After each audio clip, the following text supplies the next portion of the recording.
Info du jour, il y a ces déclarations d'un ami, Jacques Cardoz, qui est autour de la table. C'est lui, pour ceux qui ne le connaissent pas. C'est lui, Jacques. Ah oui. Il a donné une interview au Figaro. On le rappelle avant de nous rejoindre, Jacques présentait l'émission Complément d'enquête sur France 2. On n'a jamais parlé autant de cette émission. C'est de fou, ça. Et tu leur as fait une pub. Et ces déclarations font énormément de bruit puisqu'il a révélé qu'il a été interdit d'enquêter sur Jean-Luc Mélenchon par Gilles Verdez. Non, je rigole, mais on s'aurait pu.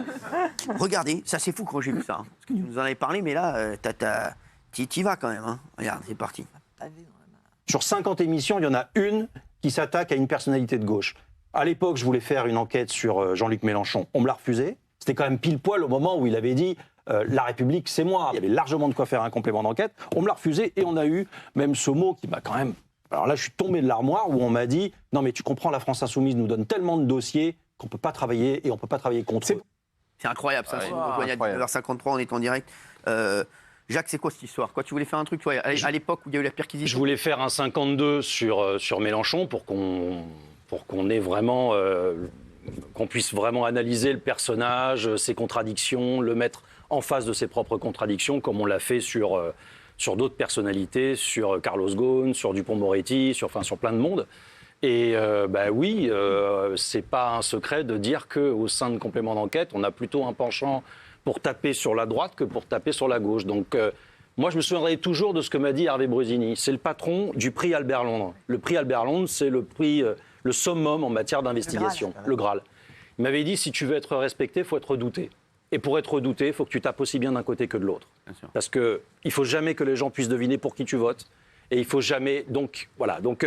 Et l'autre chose, c'est que lorsque je suis arrivé à la tête de Complément, la direction, qui en était pleinement consciente, m'avait dit on compte sur toi pour les tenir. Parce qu'il y avait eu des mouvements dans les mois qui ont précédé, il y avait eu des grèves, etc. Et donc on m'avait dit on compte sur toi aussi pour faire en sorte que ce soit équilibré. Parce qu'une émission d'investigation comme celle-là, elle est magnifique, avec des gens qui travaillent très bien, ça n'est pas le problème. C'est qu'on doit faire en sorte d'être neutre, c'est pas possible, mais de donner un équilibre. Et l'équilibre consiste à taper aussi bien d'un côté que de l'autre. J'ai été choqué qu'on me dise ça, et j'ai également été choqué qu'on me traite de facho, parce que je voulais faire une enquête sur l'islamo-gauchisme.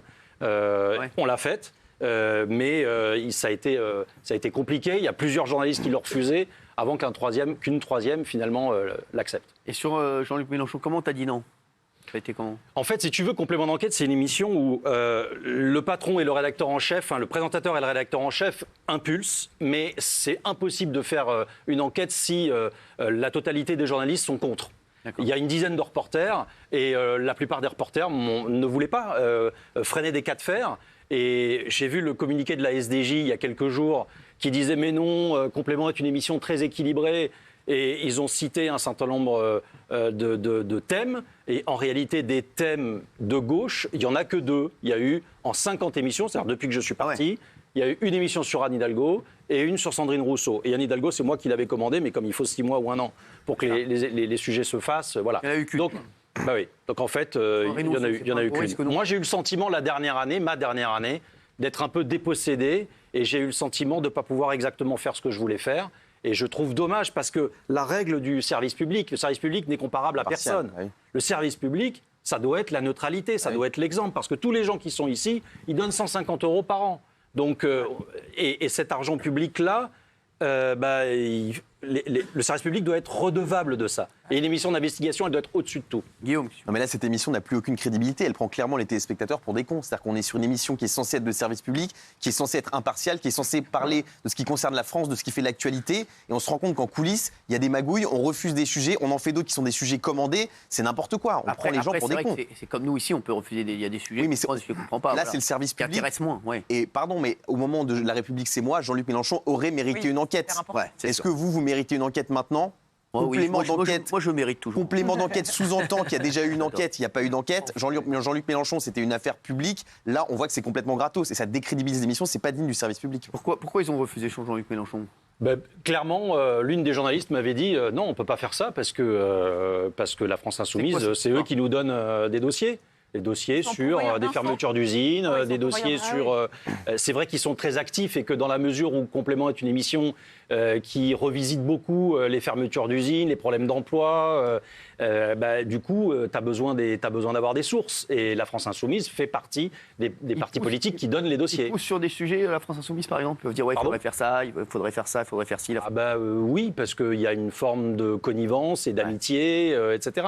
Encore une fois, moi, que mes anciens camarades ne se trompent pas.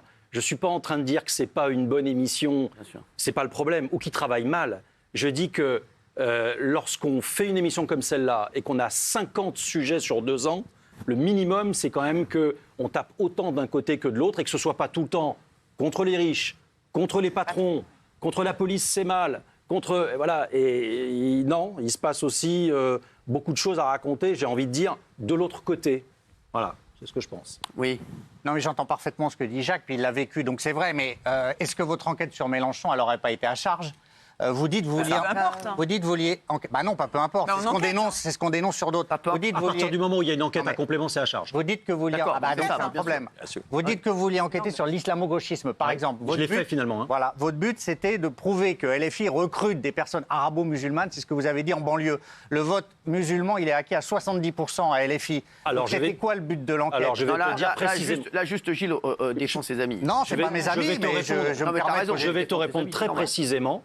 Jean-Luc Mélenchon, c'est quelque chose qui est totalement reconnu du côté de la France Insoumise, a fait l'analyse après la dernière présidentielle qu'il lui manquait 700 à 800 000 voix. Et que ces 700 à 800 000 voix, il pouvait aller les chercher en s'acoquinant avec une certaine frange de la population. Vous dites s'acoquiner, c'est déjà un jugement de valeur.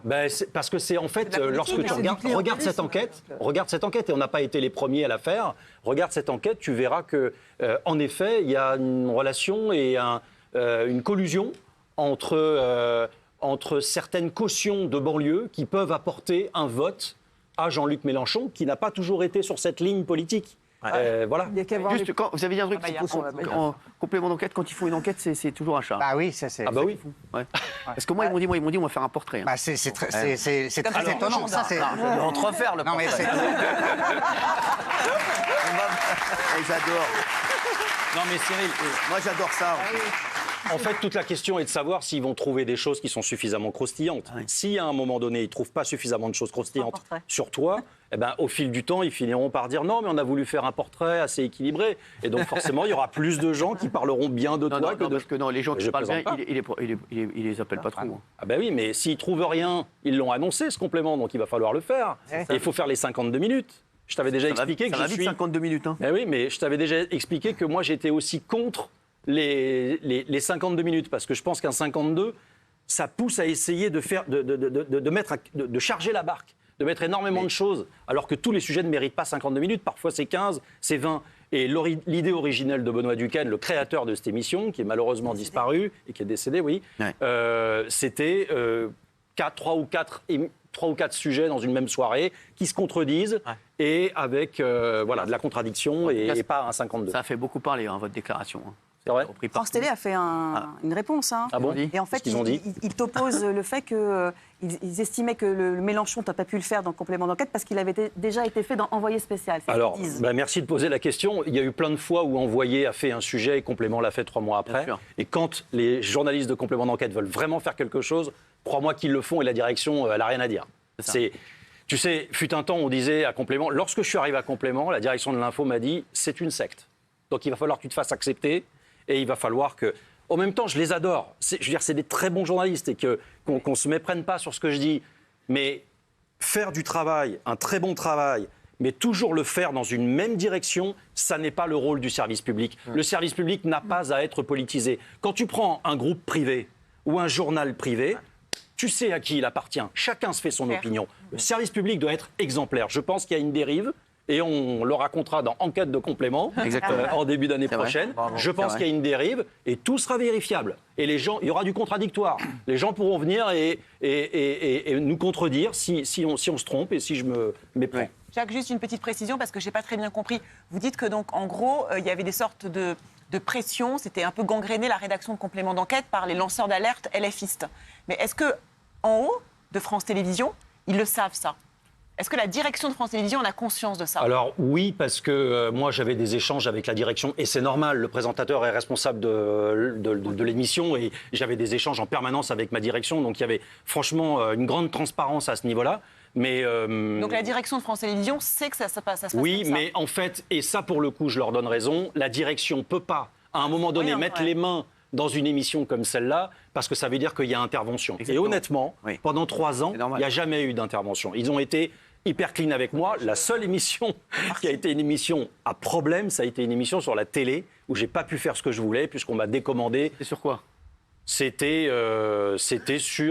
au moment du mouvement des Gilets jaunes. Il y avait un sujet sur les journalistes de rue. On a été les premiers à faire un sujet sur le deepfake.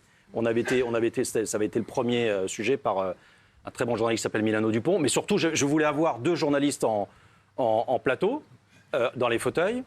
Et on m'a décommandé Monsieur Veil, qui était patron de BFM quelques jours avant. Donc là, il y a eu une intervention très claire. Et puis, on m'a décommandé aussi la journaliste de France Inter, spécialiste des médias, dont j'ai oublié le nom là, mais vous allez... Sonia De Villers. Sonia De Villers, voilà. Et parce que je voulais que... Parce qu'elle avait dit des choses désagréables contre France Télé. Hein, je les écoute pas, mais je les connais. Elle avait dit des choses désagréables contre France Télé quelques semaines avant et on me l'avait décommandé, alors qu'au contraire, je voulais faire... Elle est très bien. Et surtout, je voulais faire une émission sur la télé, à condition qu'il y ait une forme d'autocritique contre France Télé. Bien sûr. Et cette autocritique, elle n'était pas complètement là. C'est compliqué. Alors, on va se retrouver dans un instant avec